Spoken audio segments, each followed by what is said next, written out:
Pierre, l'autoconstruction bois, c'est ma spécialité. Construction, aménagement, génie bois, une équipe de pros. Avec le Crédit Mutuel, partenaire des grands événements sportifs.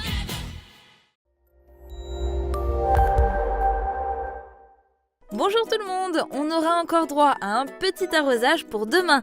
Des petites pluies arrivent en fin de matinée et traverseront le département en cours d'après-midi. Sous les nuages, le risque de gelée matinale est écarté puisque les températures minimales remontent entre 3 et 6 degrés.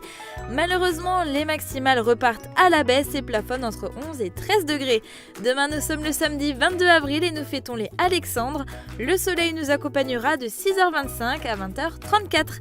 Je vous souhaite à tous une excellente journée et vous laisse avec la suite de nos programmes.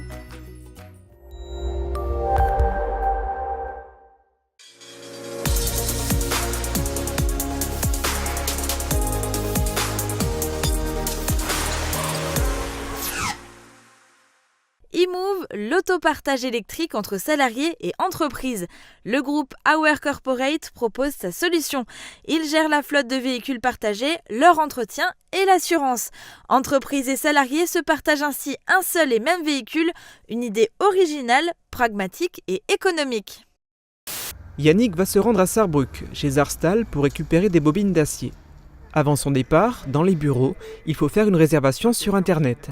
Il est nécessaire d'indiquer l'entrée et la sortie d'autoroute utilisée, l'immatriculation du camion, dire son nombre d'essieux, ainsi que le degré de pollution de son moteur.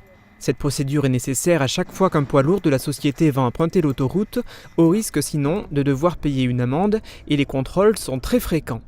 Le collectif Pulse of Europe, ce sont des milliers d'Allemands qui se mobilisent chaque dimanche. Que ce soit dans les grandes villes ou sur le pont qui relie Kleinbly et Grossbly, ils forment le drapeau tricolore et scandent « Français, restez avec nous ». Petit à petit, le quartier gentil revit. Aux côtés des activités dans le bâtiment proche de l'entrée et du futur gymnase souhaité par la Casque, se trouve la résidence L'Odyssée. 3 des 20 anciens bâtiments sont ainsi transformés. C'est la SCI Sainte-Geneviève qui est derrière ce projet, un projet qui représente au global 2,2 millions d'euros d'investissement. La résidence comptera, lorsqu'elle sera complète, 40 logements, essentiellement des 2 et 3 pièces, tous avec terrasse. Tous les appartements seront aussi connectés. L'opération est réussie puisqu'elle s'est ressentie jusqu'à la voie rapide reliant Woustviller et le rond-point menant à l'autoroute. La CGT distribuait des tracts à l'entrée de l'Europol pour dénoncer des conditions de travail dégradées dans 2 entreprises, Smart et Malbert. Du côté de la Smart, on s'inquiète du temps de cycle, la durée qui sépare 2 événements ou gestes identiques dans le processus de production. Du côté de Malbert, entreprise de fabrication de condensateurs, le syndicat met aussi en accusation le lean management mis en place par la direction. Nicolas Pfeiffer est l'homme à battre. Notre champion, actuellement classé au 5e rang mondial, remet son titre en jeu. Durant ce tournoi, il risque d'affronter d'autres cadors du circuit comme Dalmasso ou l'Autrichien Langmann qui l'avait battu l'an passé en finale. Le monde du sport sur console de jeux vidéo est en pleine ascension. Des parties peuvent rassembler des millions de téléspectateurs et certains joueurs deviennent professionnels. Illustration à Bousbach où Vincent Hoffman, alias Vinch, est payé par le club du FC Nantes pour jouer à FIFA. J'aurais jamais pensé gagner ma vie en jouant à FIFA. Par exemple, il y a 3 ans, quand j'étais champion du monde, je gagnais un peu d'argent, mais je ne gagnais pas ma vie. Et vu comme le monde de l'e-sport se développe, avec l'intérêt des clubs de foot, ben c'est grâce à ça que maintenant je gagne ma vie. Et c'est vrai que je ne réalise pas la chance que j'ai, mais je suis fier de moi. Les gelées nocturnes, si elles perdurent, vont avoir un impact désastreux sur les arbres fruitiers. Par ailleurs, le manque de pluie inquiète les agriculteurs lorrains et leur fait redouter une année catastrophe. Si les nappes phréatiques sont rechargées par les précipitations de février et de mars, elles ne permettront pas de compenser un printemps sec. Je ne comprends pas que dans le pays beach, on puisse tolérer à ce qu'il y ait un seul point où on puisse demander une carte d'identité ou un passeport, et que d'un autre côté, entre Metz et Thionville, on est tous les 3 ou 4 km des endroits où on peut demander des cartes d'identité ou des passeports. La mairie a promis de demander au préfet que sa commune soit équipée, une demande qui pourrait rester au stade de symbolique. Le nouveau dispositif a un coût et la préfecture estime qu'il y a trop peu de nouvelles cartes faites dans le Pays de Beach comparé au reste du département. Une fois l'histoire, la composition et les bienfaits de chaque plante maîtrisés, place à la récolte. Tu vois, c'est des fleurs dans les sous-boîtes. Ma grand-mère, disons, elle n'avait pas de médecin. Elle utilisait les plantes. Donc aujourd'hui, moi, il y a quelques plantes que je connais et j'essaye de reprendre un peu tout ça pour utiliser tous les jours, quoi. La partie interactive va de pair avec l'art urbain grâce notamment aux possibilités qu'offre Internet, les smartphones ou les tablettes. Ici, les images commencent leur propre histoire. Ainsi, on peut voir ce qu'une image peut contenir comme ouverture. C'est donc à partir d'une image figée que l'on voit se dérouler l'histoire de l'œuvre d'art, une manœuvre possible grâce à une application, une façon bel et bien nouvelle d'apprécier cet art contemporain. Vous devez impérativement pouvoir justifier votre identité afin de procéder au vote. Il faut donc présenter l'un des documents suivants, carte d'identité, passeport ou permis de conduire. Grande nouveauté cette année, dans l'arrondissement, les bureaux de vote seront ouverts de 8h à 19h, soit 1 heure de plus que pour les scrutins précédents. Pour sa chair, ses œufs ou son esthétique, chaque visiteur s'active à faire le bon choix. Comme Daniel, un simple particulier à la recherche de poules d'ornement. Par cet achat, il pense également réduire ses déchets alimentaires et avoir de bons œufs. Ça, c'est des Wyandottes. Et l'autre, c'est là. Ça, c'est des perdrix maillées d'or. L'Office du tourisme propose plein de nouveautés. Des ateliers chez l'horticulteur Caspar de Morsbach, la visite guidée de l'église de Tédin ou encore la visite guidée de Styrin-Vandel. Pour la 2e année, l'Office de tourisme propose des vélos en location. En arrivant, c'est le moment de s'essayer. L'assistance électrique permet d'accéder à un certain nombre de parcours pour tout le monde, plus grand, plus petit, plus jeune, plus ancien. C'est une nouvelle expérience, donc on vous invite à venir découvrir tout ça au départ du musée des mineurs Vandel à Petite-Rosselle. Ça, c'est le What Fit, la dernière activité lancée par l'équipe de la piscine. En équilibre sur un tapis flottant, vous alternez exercices de renforcement musculaire, séquences de cardio et postures de yoga et de pilates quand vous ne tombez pas à l'eau. Ça apporte beaucoup de tonicité, alors on travaille beaucoup sur le gainage, sur la posture au niveau du corps, sur le bien-être, voilà, donc travail de respiration. C'est les grandes qualités de ce sport-là.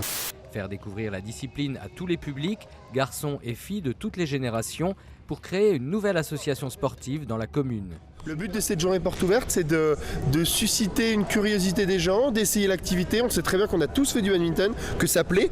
Et après ça, on fait une petite réunion pour créer justement l'association. Voilà, de badminton à Far-Ebersviller.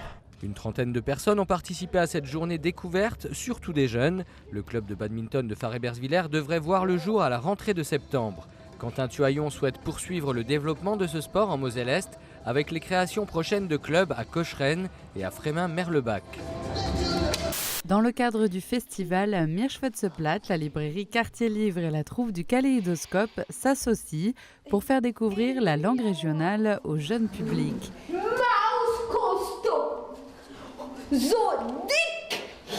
Il y a toujours une personne qui fait le lien pour les petits-enfants qui ne comprennent absolument rien du platt ou même de l'allemand. Donc il y a par exemple deux petits-enfants qui se disputent. C'est la mère qui va faire le lien, qui va un petit peu jouer la traductrice. Qu'est-ce qu'elles ont fait? Il y a des phrases que j'ai répétées souvent. J'ai trouvé tous les 5 œufs en premier et je suis allée les ramener en première. Les œufs, après, on va les ramener chez les personnes qui organisent la chasse aux œufs. Et ensuite, le lapin de Pâques qui vient et il les échange comme du chocolat. Cette technique, les artistes l'appelleront le film en temps réel. Il s'agit en fait d'enchaîner des tableaux au-dessus d'une table de lumière sous un caméscope. Ces animations sont accompagnées de musique et de bruitage. Un dispositif entre l'illustration, la peinture, le cinéma d'animation et le spectacle de marionnettes. Et la finalité ressemble à cela.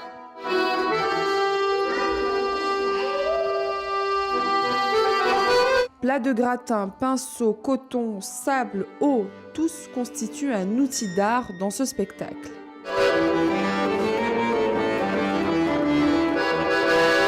Les filtres utilisés, les références à la Lune rappellent une des œuvres de Georges Méliès, réalisateur de films français et illusionniste du début du XXe siècle.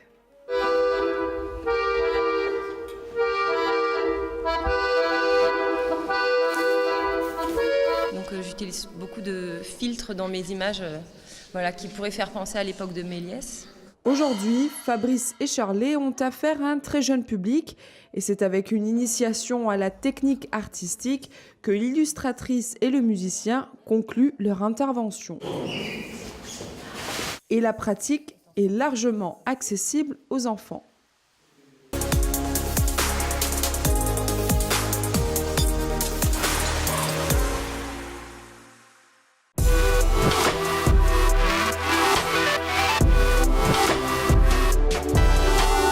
Bonjour tout le monde, c'est le moment de découvrir quelles sont les vidéos que vous avez le plus regardées sur le site internet de Mosaïque cette semaine. Alors, heureux? Oui.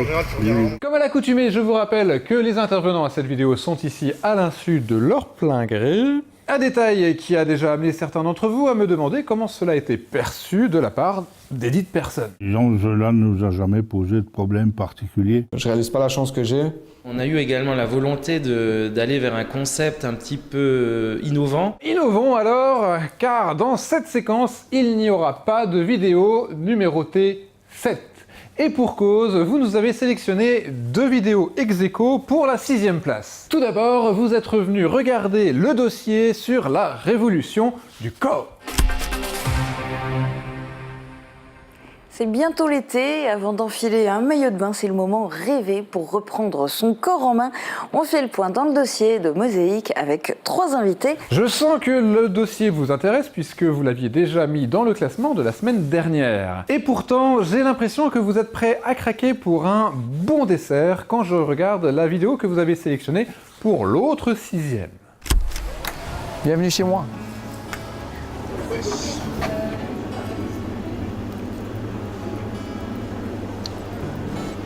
Excellent.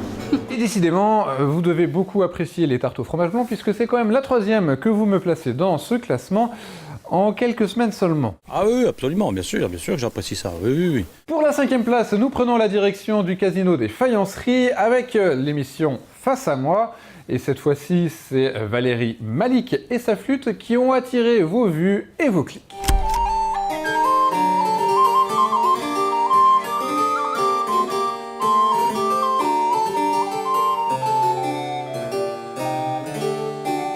Vraiment magnifique. Le reste de l'émission est naturellement à voir sur le site internet de Mosaïque. C'est parfaitement exact. Je sais bien, c'est pour ça que je vous le dis. Poursuivons dans cette séquence avec une invitée sur ce plateau. Margot Steiner est venue présenter le service clé, un tout nouveau service de la casque. Et le service clé, qu'est-ce que c'est ? J'en sais rien. Alors je vous repasse l'extrait. Alors ce service s'adresse aux particuliers qui soient occupants ou bailleurs, maisons, appartements ou copropriétés. Et le but c'est de faciliter et d'accompagner le particulier tout au long de sa rénovation énergétique. Nous arrivons au podium de cette émission avec toujours l'éternelle question: qui aura réussi à se hisser sur les 3 premières places? Alors, c'est la grande inquiétude, évidemment. Les footballeurs sarregueminois peuvent se rassurer car ce sont eux que vous avez placés en 3e position. Pas sur leur dernier match, mais sur la rencontre contre Bissheim. Une rencontre commentée par le président du SFC lui-même. On dirait déjà. Ouais, le centre et la tête décroisée. Ouais, littéralement un ballon au cours d'eau. Ouais, je pense que Bissheim n'était pas encore revenu dans sa concentration. Voilà, ouais, tout à fait. Ils étaient encore dans l'euphorie. Dans l'euphorie, ouais. On reste dans le sport pour la 2e place du classement de cette séquence, avec une autre discipline, le golf. Il y a de plus en plus d'adeptes. Tout à fait, et c'est ce qui ressortait de la série réalisée par Mosaïque sur le golf de Sarreguemines. Le golf est super. Ouais.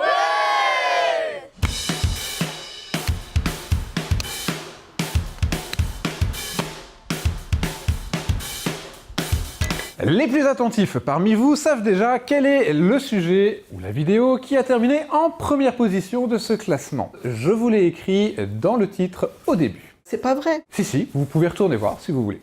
La vidéo la plus regardée sur le site internet de Mosaïque cette semaine est le reportage sur la résidence L'Odyssée, qui va prendre place dans 3 bâtiments du quartier Gentil, l'ancienne gendarmerie mobile. Une résidence qui se veut révolutionnaire puisqu'il s'agit de la première résidence connectée de Lorraine. Et voilà, c'est terminé pour cette semaine. Ça passe à une vitesse. Oui, mais ne vous inquiétez pas, cette séquence sera de retour dans 7 jours. C'est jeudi prochain. Non, vendredi, comme à chaque fois. D'ici là, si vous le souhaitez, vous pouvez partager cette vidéo pour faire connaître cette séquence autour de vous. Un petit j'aime ou un j'adore si l'envie vous en vient. Et surtout, n'oubliez pas de laisser vos commentaires. Je suis persuadé qu'il y en aura. Aidez!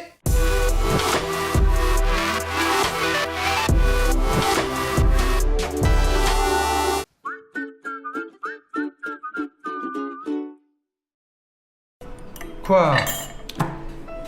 Écoute mon chéri, tu as vraiment un problème d'audition. Ok, je vais demander l'addition. Quand on comprend de moins en moins bien, on finit par se couper du monde. Réagissez et testez votre audition gratuitement à la passion de l'audition.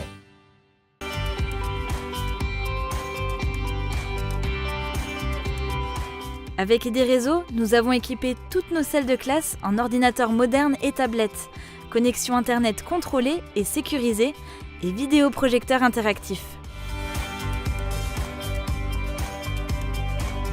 Avec les solutions ID Réseau, vivez dans le monde de demain.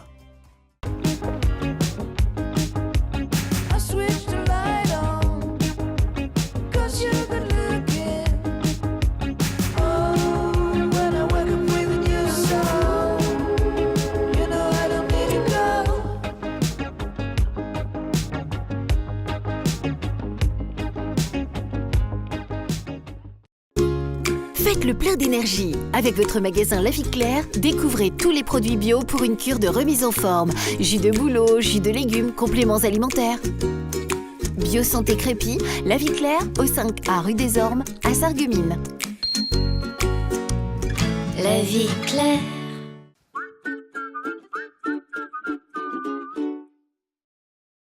Hygiène, aide au repas, travaux ménagers et de confort. AVS Service, notre métier, vous accompagner. Samedi, le SFC reçoit Lunéville pour la 23e journée de championnat de CFA2. Un match à suivre dès 18h en direct sur Mosaïque. Plus de sport avec le soutien de DLSI, l'énergie de vos emplois et de vos footballeurs.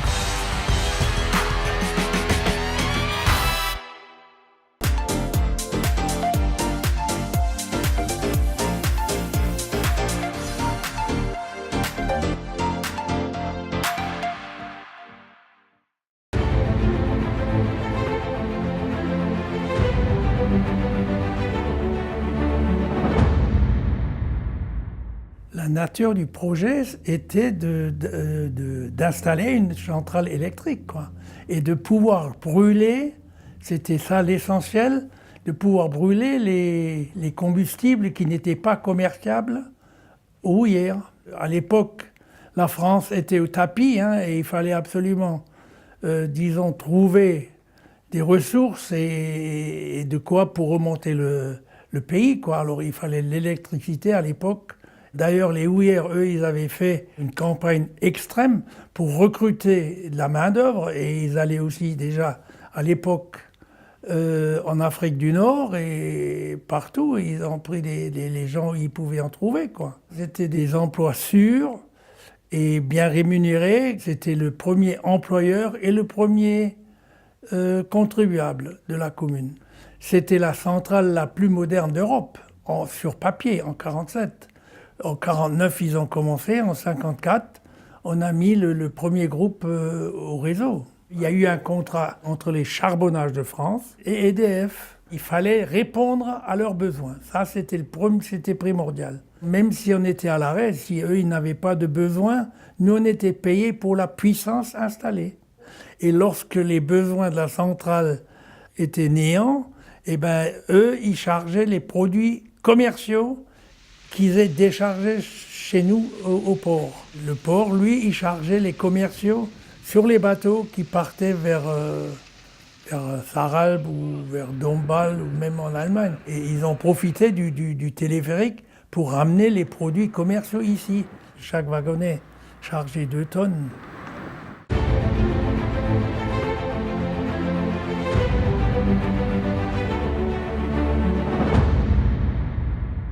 Il y avait toujours 4 ingénieurs, une soixantaine d'étames et le reste c'était des ouvriers. Au départ de la centrale, il n'y avait que des Bretons. Et le chef qu'on avait à l'époque, c'était un officier marin, la marine, et il a recruté en Bretagne ses agents. Lui, il partait du principe que la centrale était, disons, devait se conduire comme un bateau. Voilà. Et c'est pour ça qu'il y a eu la chaufferie, les machines, c'est-à-dire les turbines, le service électrique et le service technique. On tournait 7 sur 7. Il y avait 5 équipes qui tournaient, pause du matin, pause d'après-midi, pause de nuit. Ensuite, il y avait la petite semaine et la grande semaine. La petite semaine, elle était là pour remplacer les repos pris par les gens qui tournaient. Ils faisaient 8 heures par jour, par 3. C'était les 24 heures. Et ils tournaient. Matin, après-midi, nuit. Au point de vue, disons, santé, c'était pas tellement agréable et normal et disons, ça ne découlait pas de source. Il y avait des gens qui occupaient des postes qui étaient très, très désagréables et salissants. C'était surtout près des broyeurs et des dépoussiéreurs. Il y avait énormément de poussière et énormément de bruit. Ceux qui étaient tableautistes, c'était tous des hommes de métier.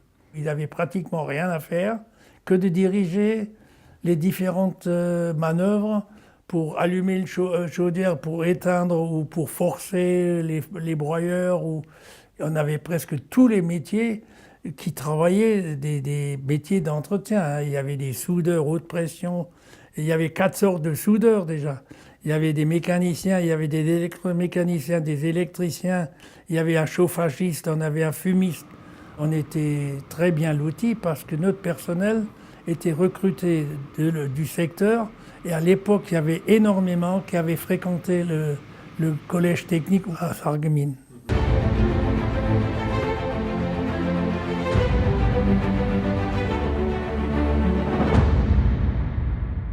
Ça a quand même fondamentalement changé le paysage. Lorsqu'on voit l'ensemble des photos et puis quand on a vu le site en réalité, c'est quand même un monument qui a été construit aux abords de la commune, alors qu'auparavant c'était que de la nature. Du fait de la présence de cette centrale, Groß-Biedersdorf a été connu et c'est la raison pour laquelle cet éclair a été inclus dans le blason de la commune, donc il représente l'électricité. Les gens effectivement étaient fiers de leur centrale. Beaucoup de Plitariens travaillaient dans cette centrale. Même des personnes qui travaillaient dans des entreprises extérieures qui ont construit la centrale sont restés à Großbli. Certains ont trouvé une épouse. Du point de vue retombée économique, il faut savoir déjà que pour la construction, c'était une entreprise locale, Dietsch & Compagnie, qui a construit une bonne partie de cette centrale.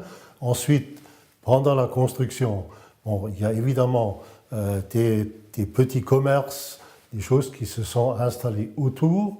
Ensuite, les retombées pour la commune, qui étaient quand même à l'époque entre 7 et 8 millions de francs. Alors après, les relations avec les Allemands, c'est sûr qu'eux, n'ayant, je dirais, aucune retombée économique chez eux, la centrale, c'était un Dreckschleuder, comme ils disaient. Parce que bon, c'est vrai que les vents souvent étaient dominants vers là-bas, et donc, pour certaines périodes, ils encaissaient les fumées.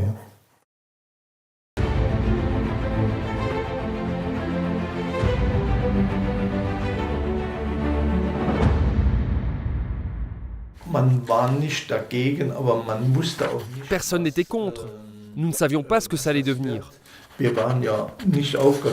Nous n'avions pas de renseignements. Et puis nous étions les perdants.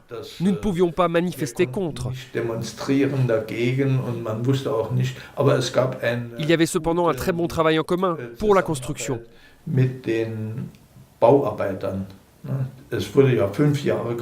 Ça a duré 5 ans et Français et Allemands se sont entraidés.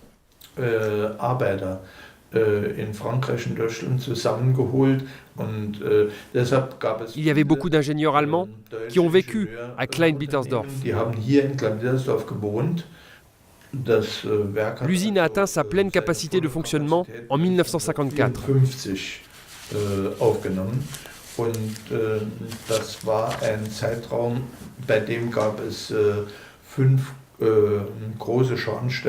Il y avait à cette époque 5 grandes cheminées en métal sur le haut de la centrale.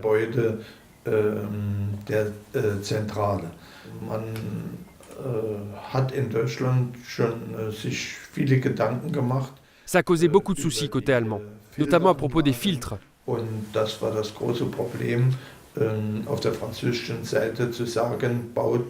C'était le problème, demander aux Français de construire des filtres. L'autre gros problème côté allemand, les filtres avaient une structure en amiante, ce qui a encore occasionné la distance entre nous. Cette période, avec les cheminées en fonctionnement, a été catastrophique. Parce que la centrale envoyait tant de cendres qu'il ne fallait pas se promener dans la rue.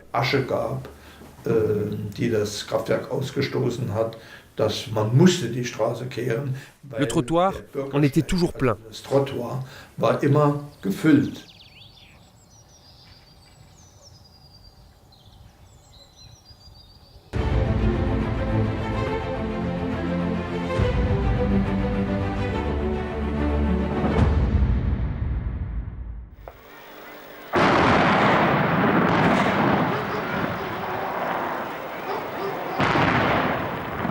« 13 janvier 1990. À la surprise générale, le monstre de 2300 tonnes ne tombe pas, mais penche dangereusement vers la route nationale. Il y a eu un incident, la cheminée n'a pas pris son angle d'inclinaison et ne s'est donc pas couchée. Mais les conditions de sécurité sont réunies pour que nous recommencions le tir demain. Énorme éclat de rire pour quelques-uns. Depuis la tour de Pise, on n'avait pas fait mieux. La fin de la centrale tourne au tragicomique. C'est un moment douloureux pour le maire de Groß-Biedersdorf. On dirait bien qu'elle ne veut pas mourir, cette centrale. Elle ne veut pas mourir. Elle ne veut pas mourir dans le cœur des Blittariens qui ont vu en elle une source de travail pendant plus de 30 ans, avant qu'elle ne devienne une menace pour la population locale.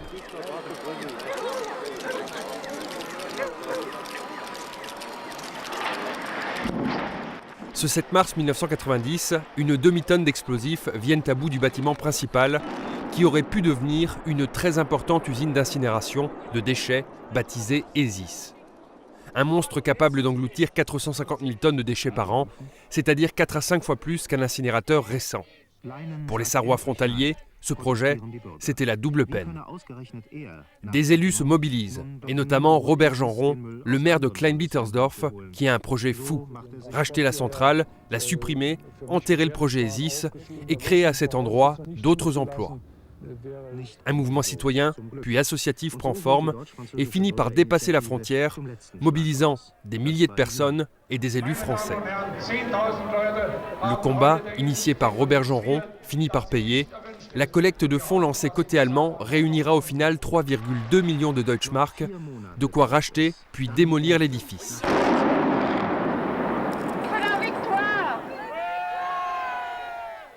En prime, une entreprise allemande viendra s'installer à la frontière, côté français.